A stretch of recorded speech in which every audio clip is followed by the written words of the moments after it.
안녕하세요. 항승주리입니다. 오늘은 진짜 오랜만에 이야기하는 영상 한번 촬영해 보려고 해요. 무슨 영상인가요? 저희들이 하는 이야기인 것 같아요. 지금 좀 피곤하죠? 아니, 안 피곤해. 사실 저희가 지금 육아 퇴근을 하자마자 육아 퇴근하고 5분 뒤라서 지금 상당히 좀 몰골이 좀 아름답지 못한 점 양해 부탁드립니다. 그래도 뭔가 저 양심의 가책이 느껴져서 이거 하나 둘렀어요. 오늘의 영상은 바로 이런 주제입니다. 사실 평소에 제가 블로그나 유튜브로 이런 질문들을 되게 많이 받아요. 하나 씨는 장애가 있는데, 게다가 장애가 되게 중증인데 어떻게 그렇게 항상 긍정적이고 행복해 보일 수 있느냐. 장애가 있는 분들은 나는 장애가 있어서 그렇게 못 살겠다. 혹은 비장애인 분들은 나는 장애도 없는데 항승 씨처럼 그렇게 긍정적이지 못하겠다. 도대체 어떻게 그럴 수 있냐, 이런 질문을 많이 하십니다. 오늘은 그 부분에 대해서 제가 한번 파헤쳐 보겠습니다. 그 전에 이거 보이시죠? 짜잔! 지금 알밤 같은 서리가 코코 자고 있어요. 요건 하나 테크인에서 나온 베이비 모니터 아이캠입니다. 설아, 오늘은 엄마가 서리를 지켜보고 있을 거예요. 엄마 목소리도 들을 수 있고,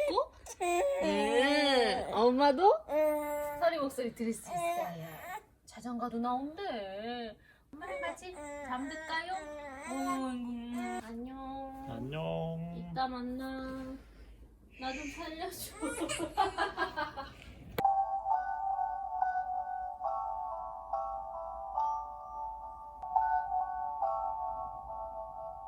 아이캠을 사용하면 아이가 잠들어 있는 모습을 바로 모니터로 볼 수 있기 때문에 밤에도 저희처럼 유튜브 영상을 아주 편하게 촬영할 수 있어요. 그리고 이거는 저희 목소리를 버튼을 누르면 서리한테도 들리게 할 수 있고, 서리가 움직이는 거에 따라서 카메라 각도도 조절할 수 있기 때문에 아주 편합니다.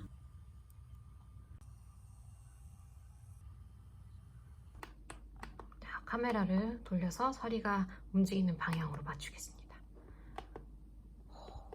지금 저 안이 깜깜한데도 잘 보이죠? 물론 이게 조금 비싸요. 정가 17만 9천 원인데 근데 워낙 브랜드가 있는 제품이고 또 AS도 잘 되기 때문에 저는 돈을 지불한 가치는 있는 것 같아요. 그래서 오늘은 하나 테크인 아이캠과 함께 영상을 촬영하도록 하겠습니다. 서리 귀여워. 이 라이브에? 서리 라이브요. 서리 잠방, 눕방. 귀여워. 네. 그러면 박한우 씨는 실제로 행복한가요? 지금 당연히 행복하죠. 왜죠? 왜냐면 뭐 사랑하는 사람과 결혼도 했고 사랑스러운 아이도 생겼고. 좋겠네.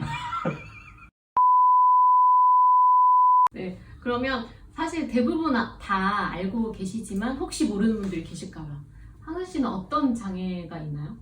저는 지체 장애를 가지고 있습니다. 오른쪽 팔과 오른쪽 다리를 절단되었죠. 왜죠? 다리가 교통사고를 당했어요. 4살 때. 그래서 자동차에 치이는 사고였는데 그때 오른쪽 팔과 오른쪽 다리를 잃었죠. 그러면 어릴 때는 어땠어요? 뭐 친구들이랑 어울린다든가 학교 생활을 할 때? 뭐 어렸을 때는 그래도 적어도 중학교 때까지는 워낙 시골에서 제가 자라왔고 시골 친구들이랑 뭐 유치원 때부터 초등학교, 중학교 같은 반 같은 친구들이었기 때문에 워낙 서로 간의 속사정도 잘 알고 있었고 해서 제가 장애가 있어서 뭔가 차별을 받거나 불편을 당하거나 그런 게 전혀 없었던 것 같아요. 그러면 언제 내가 장애를 갖고 있구나, 내가 좀 힘들구나, 이런 걸 처음 느낀 게 언제쯤이에요? 그게 아마 고등학교 때였던 것 같아요. 매일 새벽에 일어나서 새벽 첫차를 타고 학교를 가야 되는데 그런 부분에서 좀 체력적으로도 많이 힘들었던 것 같아요. 그때 내 장애가 좀 힘이 들구나 라고 생각이 들었어요. 그래서 아마 학교를 한 달 만에 자퇴하셨죠? 네, 그래서 그 다음 뭐 하셨어요? 놀았습니다. 제가 듣기로는 프로게이머가 되고 싶다고. 그때 당시 한참 스타크래프트가 유행이었기 때문에 프로게이머의 꿈을 가졌었죠.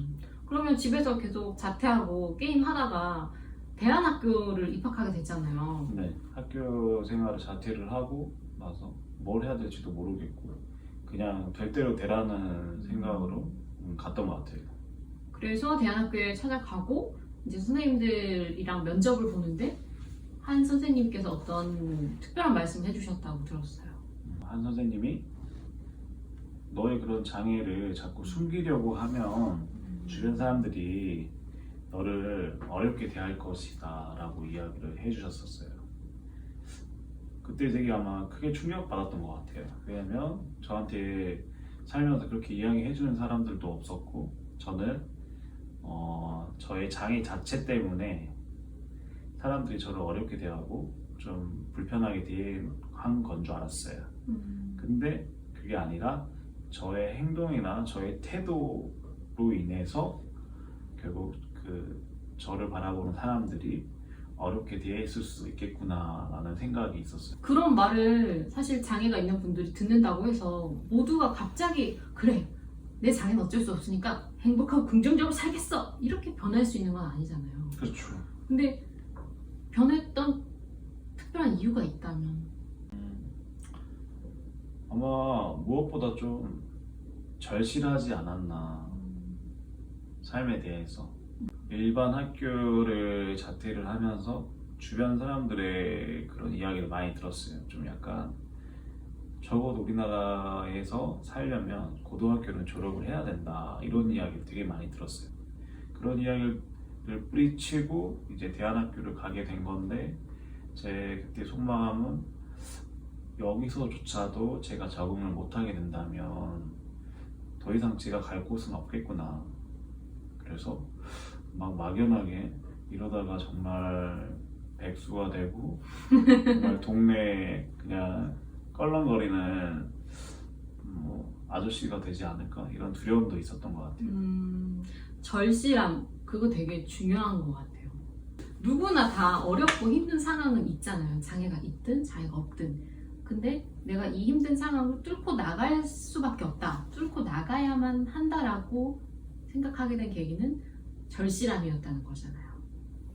그랬던 것 같아요. 지금 생각을 해보니까. 참 어린 나이였는데 10대 때 인생의 절실함을 가지기가 쉽지는 않은데 어쨌든 그걸 느꼈다는 거는 듣기만 해도 되게 얼마나 절실하고 힘들었을지 좀 알 것 같아요. 그러면 사실 그 말 하나만으로 긍정적으로 변하지 않았을 거고 대학교 생활 중에서 혹시 또 전환점이 된 게 있었나요? 좀 뭔가 많이 깨졌던 것 같아요. 저의 기본적인 생각이 그전에는 되게 장애 때문에 많이 성격이 소심했고 남들 앞에 나서는 거에 대해서 부끄러웠고 그런 시선들이 되게 뭐랄까 싫었어요. 싫기도 했고 그 시선 앞에 나서기도 되게 두려웠고 그래서 말주변도 많이 없고 남들 앞에서 이야기하는 것도 어려웠었는데 대안학교 생활하면서 이제 이 질문으로 인해서 제 장애를 남들한테 보여주기 시작했어요. 그 첫 번째 단추가 아마 남들 앞에서 반바지를 입었던 게 제일 컸어요. 사실 저는 의족을 한 절단장애인이 반바지를 입은 건 항선 씨밖에 본 적이 없어요. 사실 조금은 좀 두렵고 꺼려지는 부분이 있지 않았나요? 되게 용기를 많이 가지고 바지를 입은 거였어요. 사실 지금도 그게 막 엄청 편하진 않아요. 왜냐면 맞아요. 지금도 반바지를 입고 길거리를 가면 정말 80% 90%의 엄청난 시선들을 받게 되는데 그게 막 즐겁고 막 마냥 편하진 않아요. 기분 나쁘죠. 기분 더럽죠. 그렇지만 우선은 제가 더우니까 맞아. 그 사람들의 시선이 뭐가 중요하냐 이게 제일 컸던 것 같아요. 저의 편안함을 위해서 남들한테 자신 있게 보여주다 보니까 성격도 조금씩 변하는 것 같고 남들 앞에서 이야기하는 것도 좀 자신감이 있어졌고 그리고 그냥 막 웃고 지내니까 오히려 이런 장애 때문에 사람들이 좀 많이 긍정적으로 봐주시는 것 같아요. 그러니까 정리를 해보자면 결국 남에게 보여지는 내 모습이 아니라 내가 원하는 내 모습을 생각하고 그 모습을 앞으로 향해 나아가려고 하다 보니 자연스럽게 나를 받아들이고 좀 긍정적인 방향을 선택하게 됐다 이런 건가요? 말 잘하네. 그래. 그러면 저는 제가 블로그를 오랫동안 하고 유튜브를 조금 하면서 이런 질문 진짜 많이 받는데 지금 본인이 되게 힘든 상황인 거예요. 장애가 생겼다든지 혹은 정말 어찌할 수 없는 상황에 처했다든지 그런 힘든 분들께 마음이 힘든 분들께 혹시 하고 싶은 이야기가 있으시다. 그냥 저 같은 경우에는 그렇게 힘들었을 때 오히려 좀 더 상황을 객관적으로 보려고 노력을 하는 것 같아요. 그리고 그걸 봤을 때 그대로 인정을 하는 거예요. 제가 잘못을 했으면 그건 잘못을 한 거예요. 뭐 내가 잘했으면 그건 얘가 잘한 거예요. 이런 것들을 자기 스스로 판단을 해서 잘못된 부분이면 힘든 부분이면 힘들다고 이야기해주고 잘한 부분이면 잘했다고 칭찬을 해주고 그러면서 자신감을 조금씩 쌓아서 삶의 활력소를 조금씩 키우면 좀 많이 좋아지지 않을까. 저는 그랬어요. 그러니까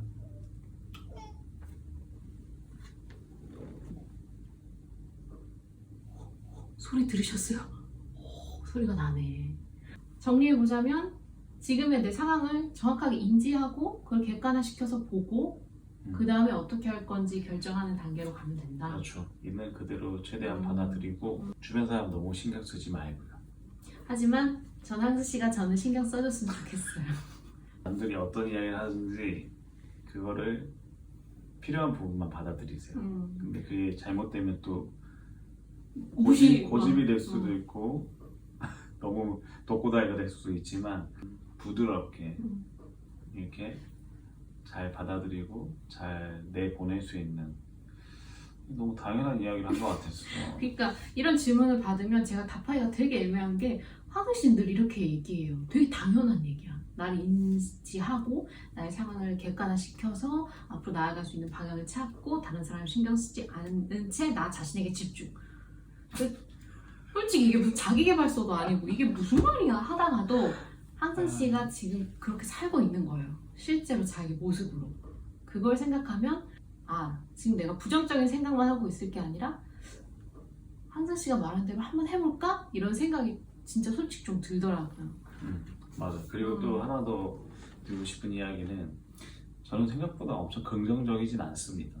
왜냐하면 너무 TV나 이런 방송에서 너무 이렇게 하하하 웃고 이런 모습만 비춰져서 긍정적이라고 이야기를 많이 듣는데 꼭 그런 너무 긍정적인 건 아닌 것 같아요. 맞아요. 피곤하면 되게 짜증도 많이 내요. 좀 육아가 힘들어가지고 좀 짜증이 늘긴 했지만 너무 긍정적인 사람은 아니다는 거.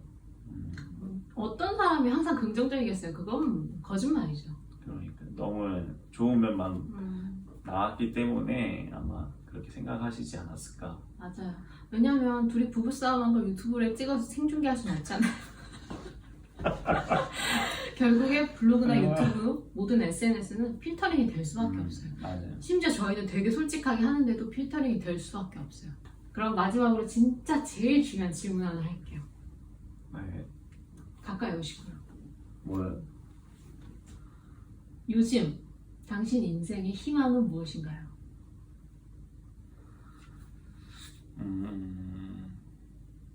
준희 씨. 늦었다.